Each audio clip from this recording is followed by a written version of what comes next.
परेशान हो जाते हो क्रेडिट और डेबिट के रूल अप्लाई करते वक्त, जैसे ही क्वेश्चन आता है तो आपके दिमाग में कंफ्यूजन बनना क्रिएट हो जाता है कि एग्जैक्टली ये वाली चीज, ये वाला अकाउंट क्रेडिट में जाएगा कि डेबिट में जाएगा, इंक्रीज होगा तो क्या होगा, डिक्रीज होगा तो क्या होगा, आएगा तो क्या होगा, जाएगा तो क्या होगा। यानी कि इन शॉर्ट अगर आपको परेशानी है क्रेडिट और डेबिट को लेकर के, आप चाहे कॉमर्स के स्टूडेंट हो सकते हो, चाहे आपका बैकग्राउंड नॉन कॉमर्स का रहा हो, चाहे आप एक वर्किंग प्रोफेशनल हो, आप एक बिजनेस ओनर हो, चाहे अगर आप एक एम्प्लॉयड पर्सन हो, अगर आप लोग कोई भी हो, लेकिन अगर आप लोग क्रेडिट और डेबिट के रूल को समझना चाहते हैं, अंडरस्टैंड करना चाहते हैं, एक ट्रिक के साथ मास्टर करना चाहते हैं, तो ये वाला वीडियो आप सभी के लिए ब्रह्मास्त्र साबित होगा। क्योंकि आज मैं आपको 15 से 20 मिनट में ऐसी टेक्निक और ट्रिक के साथ ये क्रेडिट और डेबिट के रूल समझाने वाला हूं कि आप हिंदुस्तान, न केवल हिंदुस्तान बल्कि दुनिया के किसी भी अकाउंट को इजीली क्रेडिट और डेबिट कर पाएंगे। तो विदाउट वेस्टिंग टाइम चलिए शुरू करते हैं। शुरू करने से पहले अगर आपने हमारे वीडियो को लाइक नहीं किया है तो लाइक कर दीजिए, फ्रेंड्स के साथ शेयर कर दीजिए, और हाँ, चैनल पे पहली बार आए हैं तो मेक श्योर करके चैनल को सब्सक्राइब कर लीजिए। देखिए, जैसा कि मैंने आपको बताया, आज हम बात करेंगे बेसिकली डेबिट और क्रेडिट के रूल। देखिए, कुछ बेसिक बातें हैं। डेबिट और क्रेडिट का रूल को समझने के लिए आपको कुछ बुनियादी बातों पे काम करना पड़ता है। देखिए, पहली जो चीज यहां पे निकल के आती है वो ये होती है, दुनिया में न जाने कितने ही टाइप के अकाउंट होते हैं, काउंटलेस अब मैं बोल सकता हूं। अलग अलग टाइप के अकाउंट होते हैं, अलग अलग टाइप के। जैसे आप लोगों ने कोई चीज खरीदी तो वो सेल्स अकाउंट में जाती है, सॉरी, अगर आपने कोई चीज खरीदी तो परचेज अकाउंट में जाती है, अगर आपने कोई चीज को बेचा तो बेसिकली सेल्स अकाउंट में जाती है। कुछ क्रेडिट अकाउंट होते हैं, कुछ डेबिट अकाउंट होते हैं, कुछ लोन के अकाउंट होते हैं। यानी कि in short there are different type of the accounts. लेकिन जितने भी अकाउंट्स होते हैं ना इस दुनिया में, जितने भी अकाउंट्स एग्जिस्ट करते हैं बच्चों, हम उनको केवल और केवल 5 कैटेगरी में डिवाइड कर देते हैं, 5 कैटेगरी में कैटेगराइज कर देते हैं। यानी कि 5 अकाउंट में हम उसको बांट देते हैं। वो 5 अकाउंट को आप लोग बेसिकली एक निमोनिक्स की हेल्प से याद कर सकते हो, जिसको मैंने बोला है आपका क्लियर शॉर्ट टर्म है। ये एक फॉर्मूला है, ये एक ट्रिक है जिससे आप लोग इन 5 अकाउंट को बेसिकली याद कर पाएंगे। जैसे मैं बात करता हूं सी से बनता है आपका कैपिटल। यहां पे हम लोग डिस्कस करने वाले हैं what is the meaning of capital account. तो कैपिटल का क्या मतलब होता है? एल आपका बेसिकली लायबिलिटी को रिप्रेजेंट करता है। तो हम यहां पे लायबिलिटी को भी अंडरस्टैंड करेंगे कि what is the exact meaning of liability. ई की बात होती है तो हम बेसिकली एक्सपेंसेस की बात करते हैं। तो यहां पे हम एक्सपेंसेस के बारे में भी डिटेल में समझने वाले हैं। ए का मतलब होता है आपके एसेट्स, इनको भी हम लोग पढ़ेंगे। और आर का मतलब होता है आपका रेवेन्यू, या फिर आप इसको इनकम या प्रॉफिट के नाम से भी जानते हो। इन शॉर्ट जितने भी अकाउंट आएंगे हम उनको 5 कैटेगरी में डिवाइड कर देंगे। आप उसको क्लियर फॉर्मूले से याद रख सकते हो। ये निमोनिक्स है, ये शॉर्ट ट्रिक है जिसकी हेल्प से आप लोग इसको याद कर पाएंगे। सी का मतलब होता है आपका कैपिटल अकाउंट, एल का मतलब होता है आपका लायबिलिटी अकाउंट, ई का मतलब होता है आपका एक्सपेंस अकाउंट, ए का मतलब होता है आपका एसेट अकाउंट, और आर का मतलब होता है आपका रेवेन्यू और इनकम अकाउंट। देखिए, जितने भी अकाउंट हैं उनको आप लोग कब क्लासिफाई कर पाएंगे? जब आप इन 5 टर्मिनोलॉजी को, 5 चीजों के मतलब को समझ पाएंगे। यानी कि आपको जब तक ये नहीं पता होगा कि आपका जो बेसिकली ट्रांजैक्शन हुआ है या फिर आपका जो अकाउंट है वो कैपिटल में जाएगा, एसेट्स में जाएगा, रेवेन्यू में जाएगा, किस में जाएगा, तो आप इस ट्रिक को अप्लाई नहीं कर पाएंगे। तो पहले एक एक करके हम इसी चीज पर काम करते हैं। पहले हम इन 5 टर्म्स का मतलब समझ लेते हैं। जैसे पहले मैं आपको समझाने वाला हूं what is the meaning of asset. देखिए, काफी बच्चों को काफी कंफ्यूजन होती है एसेट्स को लेके। एसेट अपने आप में वो रिसोर्सेज होते हैं जो कोई भी एक इंडिविजुअल या कोई भी कंपनी उसका इस्तेमाल करके इन फ्यूचर आपका बेसिकली मनी प्रोड्यूस कर पाए, पैसा प्रोड्यूस कर पाए, तो उसको क्या बोला जाता है? एसेट बोला जाता है। क्लियर है? यहां पे साफ साफ आप लोग देख सकते हैं ऐसे रिसोर्सेज जो ओन करता है। कौन ओन करता है? कोई कंपनी भी हो सकती है, कोई इंडिविजुअल भी हो सकता है, जिसकी हेल्प से क्या जनरेट करता है? बेसिकली मनी या इनकम जनरेट करता है। तो ऐसे रिसोर्सेज को बच्चों क्या बोला जाता है? ऐसे रिसोर्सेज को बेसिकली बोला जाता है आपके एसेट। जैसे अगर मैं बात करूं, अगर आप सिंपल एग्जांपल में बात कर सकते हैं, ये आप कैश का एग्जांपल ले सकते हैं। पैसे से पैसा बनाया जा सकता है, तो कैश को आप लोग किस कैटेगरी में रखते हो? एसेट की कैटेगरी में रखते हो। आपके पास कोई भी इन्वेंट्री है, उस इन्वेंट्री से भी पैसा बनाया जा सकता है, तो ये एक ऐसा रिसोर्स है जिसको आप लोग एसेट बोलते हो। आपने जो मशीनरी लगाया हुआ है वो आपका एसेट है, क्योंकि वो मशीनरी आपकी हेल्प करती है इनकमिंग फ्यूचर में पैसा बनाने में या इनकम जनरेट करने में। ऐसे आप लोग बिल्डिंग का एग्जांपल ले सकते हो। आपने जो बिल्डिंग लगाई है, जिस बिल्डिंग के अंदर आपका बिजनेस चलता है, वो इसीलिए लगाया गया है क्योंकि आपका बिजनेस चल सके। और बिजनेस क्यों चलेगा? क्योंकि हमें बेसिकली उससे पैसा कमाना है। इन शॉर्ट आप लोग यहां पे आके मनी या इनकम पे आके कहानी रुकती है। जैसे अगर आप लोग कॉपीराइट की बात करते हैं तो कॉपीराइट भी आपका किस कैटेगरी में आता है? आपका बेसिकली एसेट्स की कैटेगरी में आता है। तो वो सारे रिसोर्सेज जो बेसिकली ऑन किए जाते हैं किसी भी कंपनी या इंडिविजुअल द्वारा, जो बेसिकली किस में हेल्प करते हैं? मनी या इनकम को जनरेट करने में, तो उसको क्या बोला जाएगा माय डियर फ्रेंड्स? उसको बेसिकली आपका एसेट बोला जाएगा। और ऐसी चीजें आपकी एसेट अकाउंट में चली जाएगी। मान लीजिए कैश की बात होगी तो एसेट में चला जाएगा, इन्वेंट्री की बात होगी तो एसेट में चला जाएगा, मशीन की बात होगी तो वो आपका एसेट में चला जाएगा, आपकी गुड्स की बात होगी तो वो एसेट में चला जाएगा। यानी कि वो सारी चीजें जो आपको पैसा जनरेट करने में या इनकम जनरेट करने में हेल्प करती हैं, वो क्या कहलाती हैं? आपकी एसेट कहलाती है। तो ये पहली टर्मिनोलॉजी थी जिसको आपको समझना था। अच्छा, दूसरी होती है आपकी लायबिलिटी। लायबिलिटी का मतलब यू हैव टू पे, आपको पे करना है।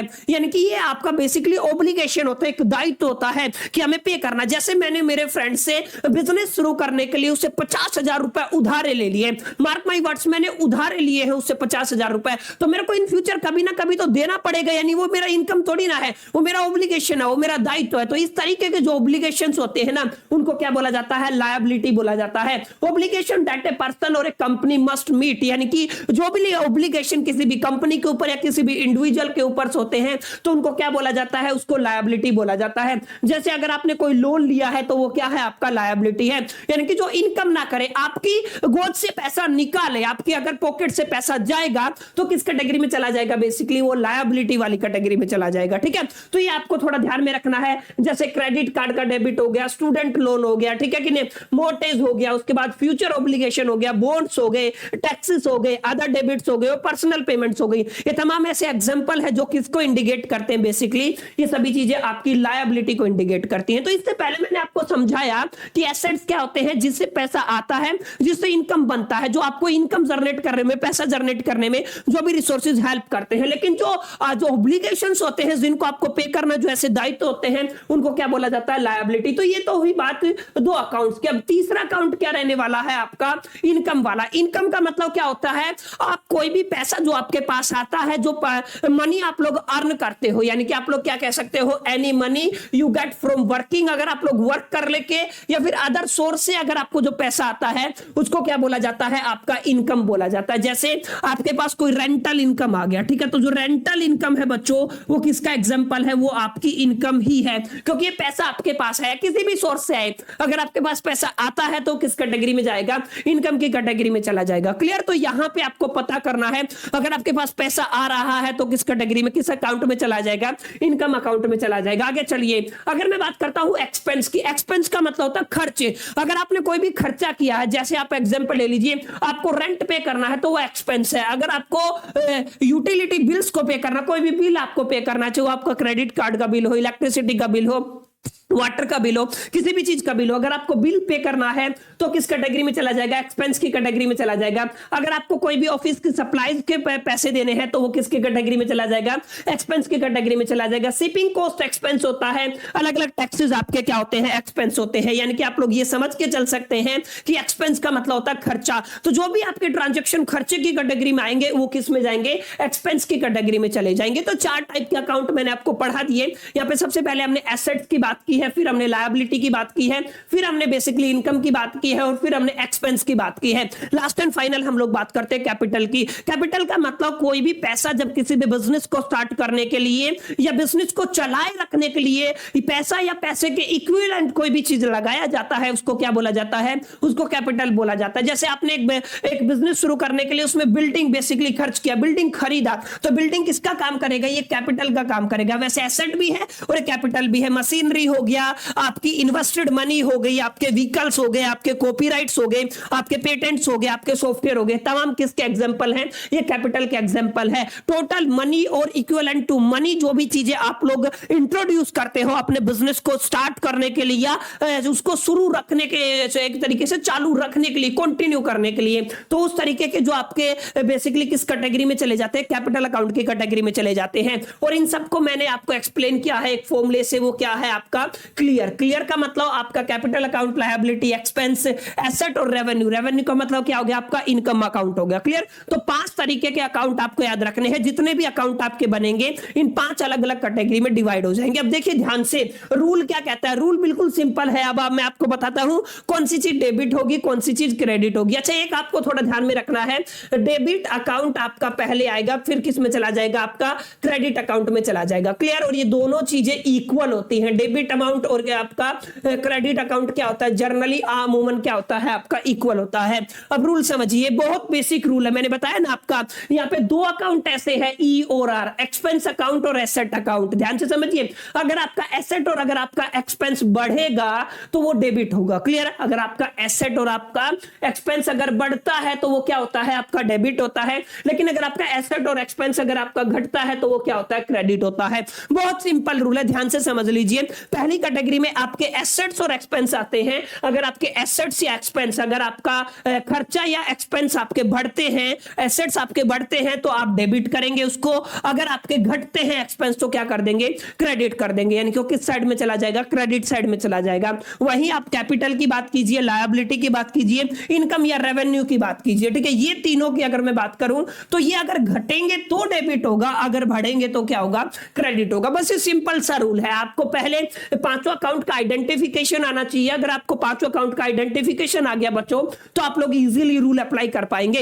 एसेट्स और जो आपके एक्सपेंसेस हैं, इन दोनों अकाउंट बेसिकली इंक्रीज होने के साथ डेबिट होते हैं, डिक्रीज होने के साथ क्रेडिट होते हैं। लेकिन जो आपका कैपिटल अकाउंट, लायबिलिटी अकाउंट और इनकम अकाउंट आपका बेसिकली डिक्रीज होने के साथ डेबिट होता है, इंक्रीज होने के साथ क्रेडिट होता है। अब आपके दिमाग में एक सवाल, एक क्वेश्चन आ रहा होगा कि सर कुछ एग्जांपल से समझाइए, ऐसे मजा नहीं आया, बाकी सारी बातें समझ में आ गई लेकिन कोई एग्जांपल दीजिए जिससे हम इजीली समझ पाए। चलिए एक एग्जांपल मैं आपको दे देता हूं। देखिए यहां पे मैंने वो वाला पूरा डायग्राम बना दिया है जो मैंने अभी अभी समझाया, जिसको आप लोग निमोनिक्स बोल दीजिए, ट्रिक बोल दीजिए। ठीक है, जो मैंने किस फॉर्मूले से याद करने के लिए आपको बताया था, क्लियर फॉर्मूले से आपको याद करने के लिए बताया था, जिसको आपको याद भी करना है। क्लियर है। अब यहां पे देखिए आपको एक क्वेश्चन दिया हुआ है, सैलरी पेड। आपने क्या किया है, सैलरी पे किया है 10,000 रुपए इन द कैश। ध्यान से देखिए, ड्यूअल एस्पेक्ट की बात करते हैं, डबल एंट्री सिस्टम चलता है आपके अकाउंटिंग के अंदर, यानी कि एटलीस्ट 2 अकाउंट पे इंपैक्ट होता है किसी भी ट्रांजैक्शन का। तो यहां पे आप लोगों को साफ साफ दिख रहा है,